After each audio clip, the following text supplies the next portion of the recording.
A strong magnitude 5.6 earthquake hit 223 kilometers, 139 miles, away from Wewak, East Sepik Province, Papua New Guinea, in the late afternoon of Sunday, July 6, 2025 at 6:21 p.m. local time, GMT+10.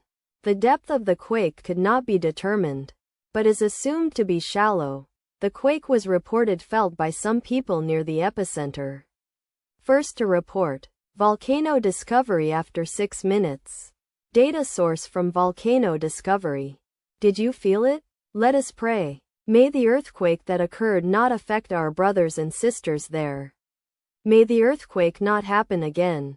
And may God protect everyone. Amen.